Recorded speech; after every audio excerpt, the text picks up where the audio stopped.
भूवः स्वः तत्सवितुर्वरेण्यं भर्गो देवस्य धीमहि धियो यो नः प्रचोदयात्. Om Shanti Shanti Shanti. Namaste, dear friends. Today I will give an video on who am I in Tamil, that is known as Nanyar. It comes under the teachings of Bhagavan Sri Ramana Maharshi. So this was the first booklet by Maharshi Ramana.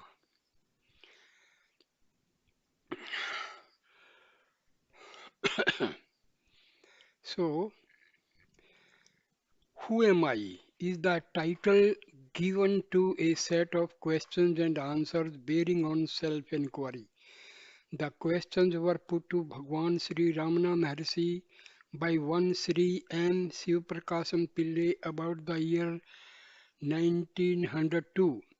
Sri Pillai, a graduate in philosophy, was at the time employed in the revenue department of the South Arcot Collectorate.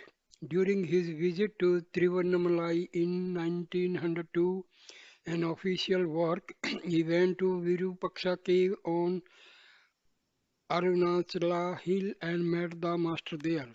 He sought from him spiritual guidance and solicited answers to questions relating to self-inquiry. As Bhagwan was not talking then, not because of any vow he had taken, but because he did not have the inclination to talk.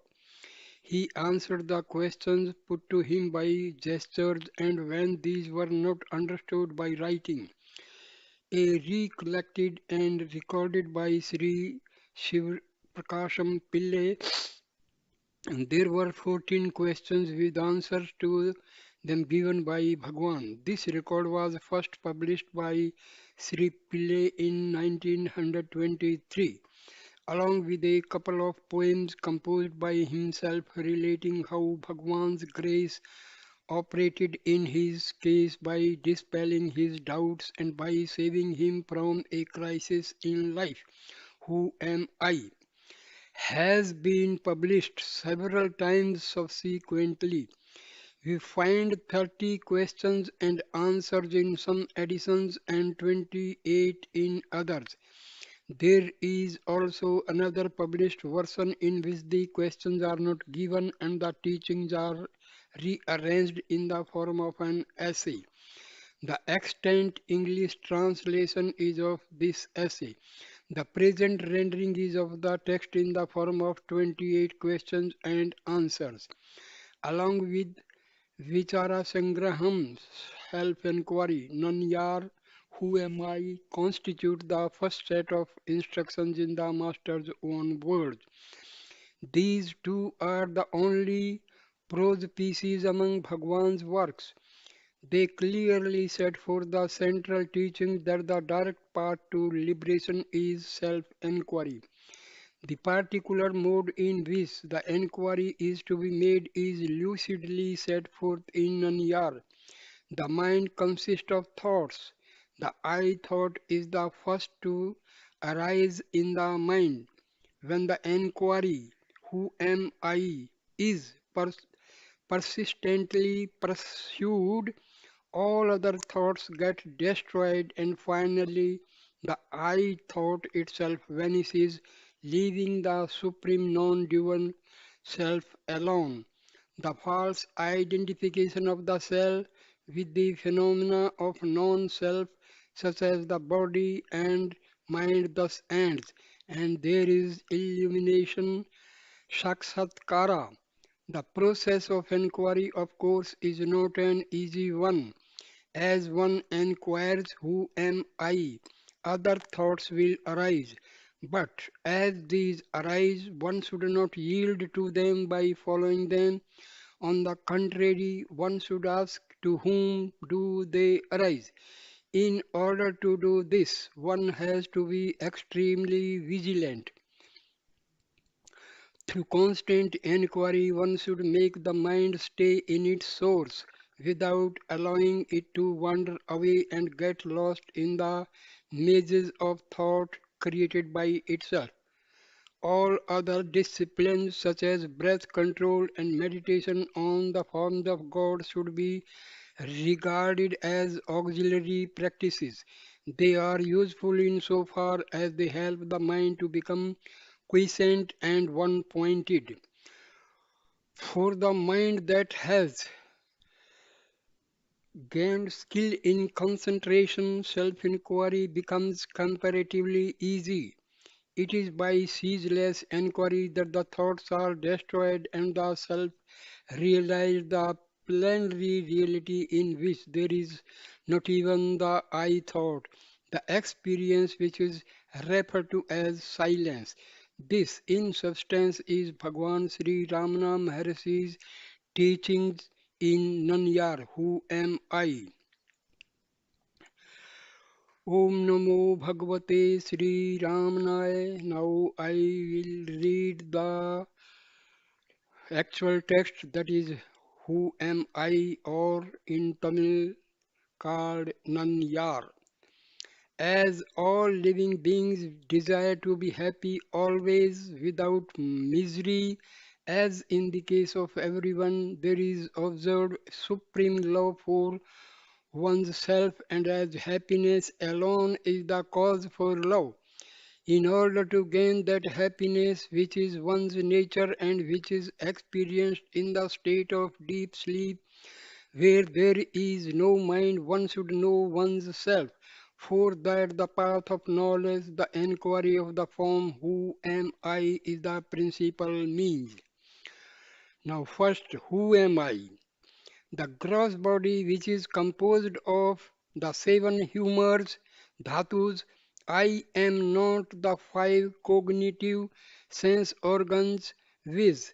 The senses of hearing, touch, sight, taste, and smell, which apprehend their respective objects, which sound, touch, color, taste, and odor.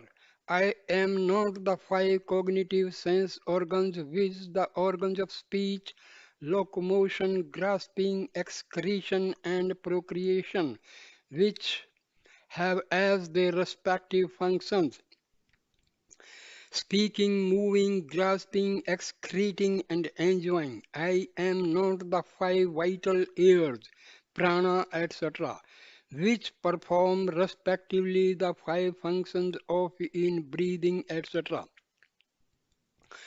I am not even the mind which thinks. I am not the nescience too, which is endowed only with the residual impressions of objects, and in which there are no objects and no functioning. I am not. Second, if I am none of these, then who am I? After negative all of the above mentioned as not this, that awareness which alone remains, that I am. Third, what is the nature of awareness? The nature of awareness is existence, consciousness, and bliss. That is called Satchiti Ananda or Satchidananda. Fourth, when will the realization of the self be gained? When the world, which is what is seen, has been removed, there will be realization of the self, which is the seer. Fifth, will there not be realization of the self even while the world is there, taken as real? There will not be. Sixth, why? The seer and the object seen are like the rope and the snake, just as the knowledge of the rope, which is the substrate, will not arise unless the false knowledge of the illusory serpent goes, so the realization of the self which is the substrate, will not be canned unless the belief that the world is real is removed. Seventh, when will the world which is the object seen be removed? When the mind, which is the cause of all cognitions and of all actions, becomes quiescent, the world will disappear. Eighth, what is the nature of the mind? What is called mind is a wondrous power residing in the self. It causes all thoughts to arise. Apart from thoughts, there is no such thing as mind. Therefore, thought is the nature of mind. Apart from thoughts, there is no independent entity called the world. In deep sleep, there are no thoughts and there is no world. In the states of waking and dream, there are thoughts and there is a world also. Just as the spider emits the thread of the web out of itself and again withdraws it into itself, likewise the mind projects the world out of itself and again resolves it into itself. When the mind comes out of the self, the world appears. Therefore, when the world appears to be real, the self does not appear. And when the self appears science, the world does not appear. When one persistently inquires into the nature of the mind will end, leaving the self as the residue. What is referred to as the self is the Atman. The mind always exists only in dependence on something gross. It cannot stay alone. It is the mind that is called the subtle form or the soul, that is Jiva. Ninth, what is the path of inquiry for understanding the nature of the mind? That which rises as I in this body is the mind. If one inquires as to where in the body the thought I arises first, one would discover that it arises in the heart. That is the place of the mind's origin. Even if one thinks constantly I, one will be led to that place. Of all the thoughts that arise in the mind, the I thought is the first. It is only after the rise of this that the other thoughts arise. It is after the appearance of the first personal pronoun that the second and the third personal pronoun appear. Without the first personal pronoun, there will not be the second and the third. Tenth, how will the mind become quiescent? By the enquiry, who am I? The thought, who am I, will destroy all other thoughts, and like the stick used for stirring the burning fire, it will itself in the end get destroyed. Then there will arise self realization. 11. What is the means for constantly holding on to the thought, who am I? When other thoughts arise, one should not pursue them but should inquire to whom do they arise. It does not matter how many thoughts arise. As each thought arises, one should inquire with diligence to whom has this thought arisen. The answer that would emerge would be to me. Thereupon, if one inquires who am I, the mind will go back to its source and the thought that arose will become quiescent. With repeated practice in this manner, the mind will develop the skill to stay in its source. When the mind that is subtle goes out through the brain and the sense organs, the gross names and forms appear. When it stays in the heart, the names and forms disappear. Not letting the mind go out, but retaining it in the heart is what is called inwardness, antarmukha. Antarmukha. Letting the mind go out of the heart is known as externalization, bahirmukha. Thus, when the mind stays in the heart, I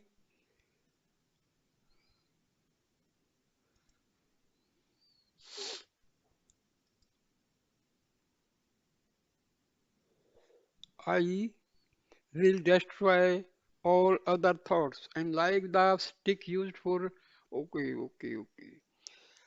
Thus, when the mind stays in the heart, the I, which is the source of all thoughts, will go, and the self, whichever exists, will shine. Whatever one does, one should do without the egoity I. If one acts in that way, all will appear as of the nature of Shiva, the God. 12. Are there no other means for making the mind quiescent other than answer? Other than inquiry, there are no adequate means. If through other means it is sought to control the mind will appear to be controlled but will again go forth.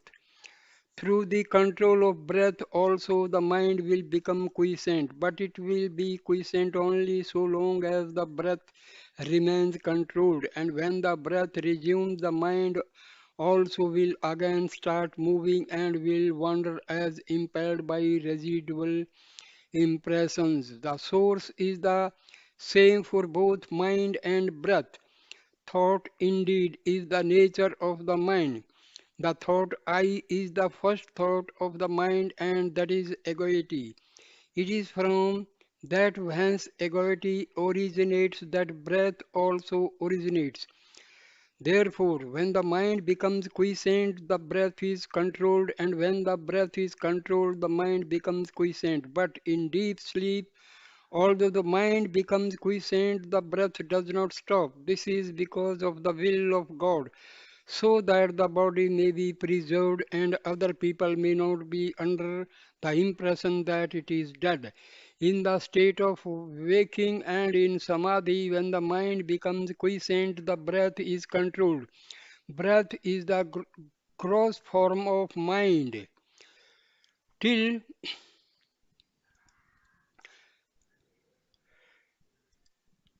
Till the time of death, the mind keeps breath in the body, and when the body dies, the mind takes the breath along with it. Therefore, the exercise of breath control is only an aid for rendering the mind quiescent, mano nigraha. It will not destroy the mind, mano nasa. So, like the practice of breath control, meditation on the form of God, repetition of mantras, restriction on food, etc., are but aids for rendering the mind quiescent. Through meditation on the forms of God and through repetition of mantras, the mind becomes one pointed. The mind will always be wandering, just as when a chain is given to an elephant to hold in its trunk, it will go along grasping the chain and nothing else.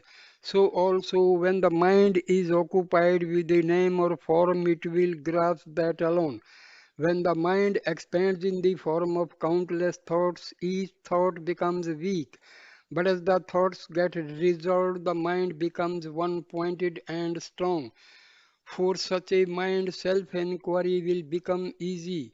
Of all the restrictive rules that relating to the taking of sattvic food in moderate quantities is the best. By observing this rule, the sattvic quality of mind will increase, and that will be helpful to self inquiry. The residue 13. The residual impressions, thoughts of objects appear wending like the waves of an ocean. When will all of them get destroyed? As the meditation on the self rises higher and higher, the thoughts will get destroyed. 14. Is it possible for the residual impressions of objects that come from beginningless time as it were to be resolved and for one to remain as the pure self? Answer. Without yielding to the doubt, is it possible or not? One should persistently hold on to the meditation on the self. Even if one be a great sinner, one should not worry and weep. Oh, I am a sinner, how can I be saved? One should completely renounce the thought I am a sinner and concentrate keenly on meditation on the self. Then one would surely succeed. There are not two minds, one good and the other evil. The mind is only one.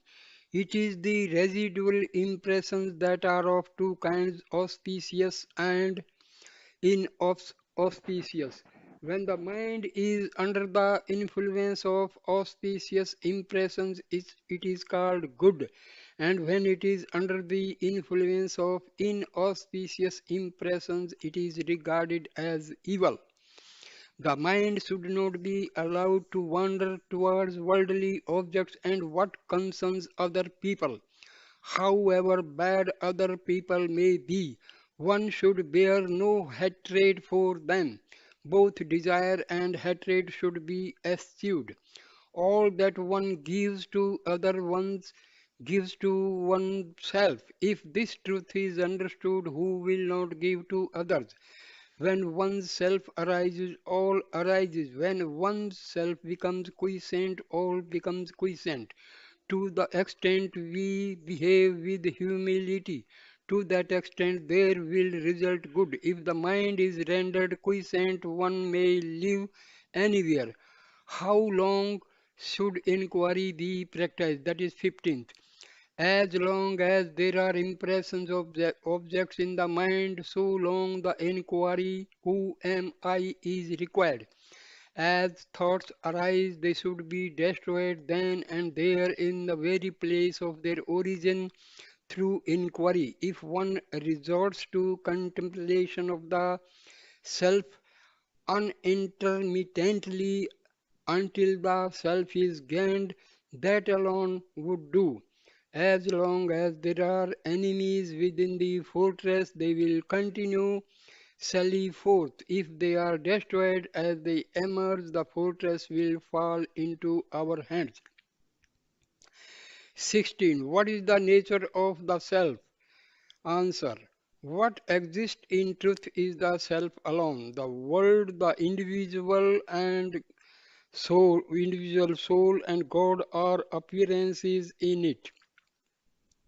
Like silver in mother of pearl, these three appear at the same time and disappear at the same time. The self is that where there is absolutely no I thought. That is called silence. The self itself is the word.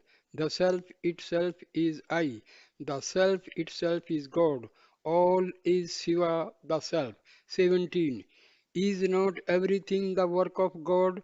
Without desire, resolve, or effort, the sun rises, and in its mere presence, the sunstone emits fire. The lotus blooms, water evaporates, people perform their various functions and then rest. Just as in the presence of the magnet the needles move. It is by virtue of the mere presence of God that the souls govern by the three cosmic functions or the fivefold divine activity perform their actions and then rest in accordance with their respective karmas. God has no resolve, no karma attaches itself to him. That is like worldly actions not affecting the sun, or like the merits and demerits of the other four elements not affecting all pervading space. 18. Of the devotees, who is the greatest? He who gives himself up the self, that is God, is the most excellent devotee. Giving one's self up to God means remaining constantly in the self without giving room for the rise of any thoughts other than that of the self. Whatever burdens are thrown on God, He bears them. Since the supreme power of God makes all things move, why should we, without submitting ourselves to it, constantly worry ourselves with thoughts as to what should be done and what should not be done and how not? We know that the train carries all loads, so after getting on it, why should we carry our small luggage on our head to our discomfort instead of putting it down in the train and feeling at ease? 19. What is non-attachment? As thoughts arise, destroying them utterly without any residue in the very place of their origin is non-attachment. Just as the pearl diver ties a stone to his waist, sinks to the bottom of the sea, and there takes the pearls, so each one of us should be endowed and non-attachment dive within oneself and obtain the self pearl. 20. Is it not possible for God and the Guru to effect the release of a soul? God and the Guru will only show the way to release. They will not by themselves take the soul to the state of release. In truth, God and Guru are not different. Just as the prey which has fallen into the jaws of a tiger has no escape, so those who have come within the ambit of the Guru's gracious look will be saved by the Guru and will not get lost. Yet, each one should by his own effort pursue the path shown by God or Guru and gain release. One can know oneself only with one's own eye of knowledge and not with somebody else's. Does he who is Rama require the help of a mirror to know that he is Rama? 21. Is it necessary for one who longs for release to inquire into the nature of categories, tattvas? Just answer. Just as one who wants to throw away garbage has no need to analyze it and see what it is. So one who wants to know the self has no need to count the number of categories or inquiry into their characteristics. What he has to do is to reject altogether the categories that hide the self. The world should be considered like a dream. 22nd. Is there no difference between waking and dream? Waking is long and a dream short. Other than this, there is no difference. Just as waking happenings seem real while awake, so do those in a dream while dreaming.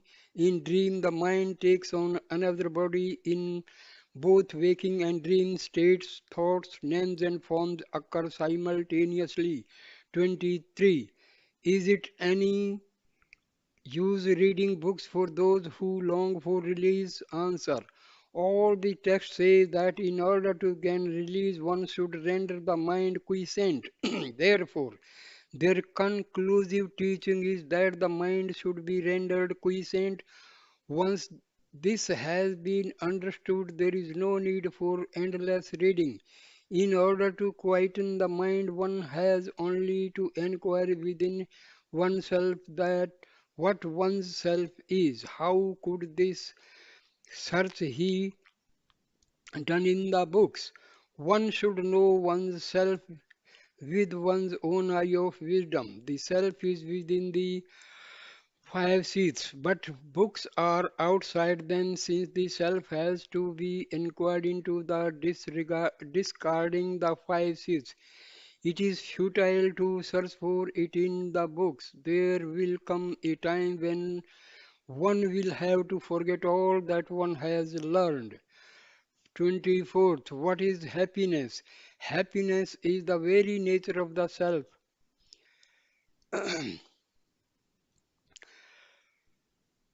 Happiness and the self are not different. There is no happiness in any object of the world. We imagine through our ignorance that we derive happiness from objects. When the mind goes out, it experiences misery. In truth, when its desires are fulfilled, it returns to its own place and enjoys the happiness that is the self. Similarly, in the state of sleep, the, m-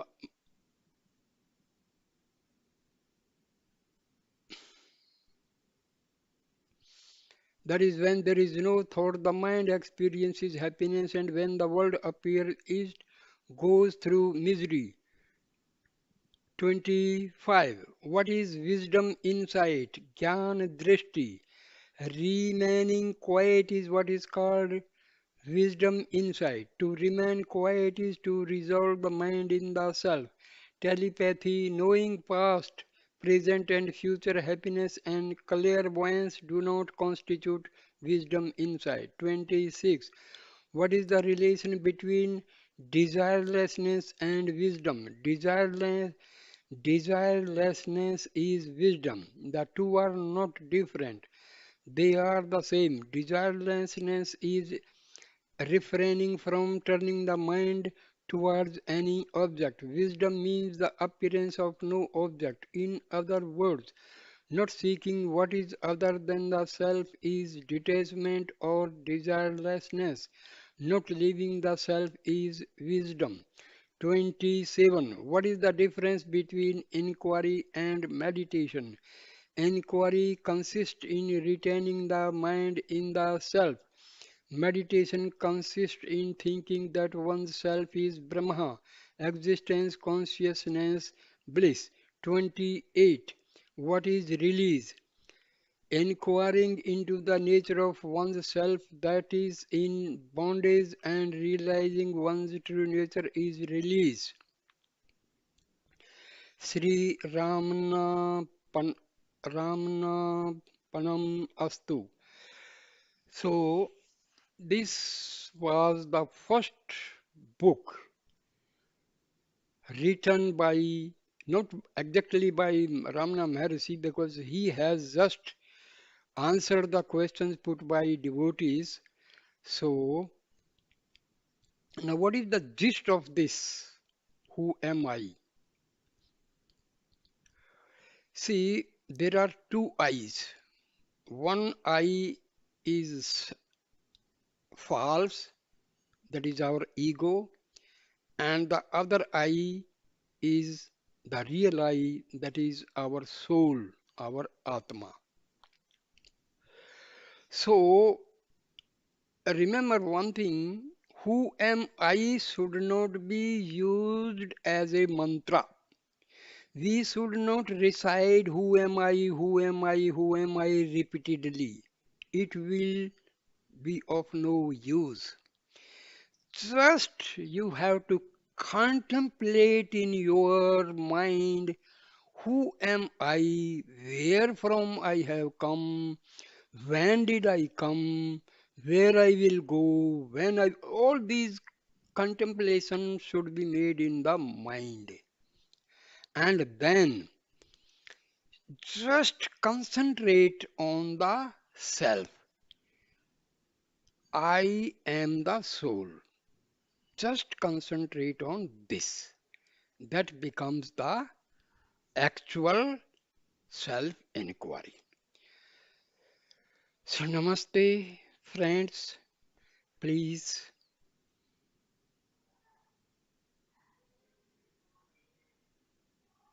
like, comment, share, and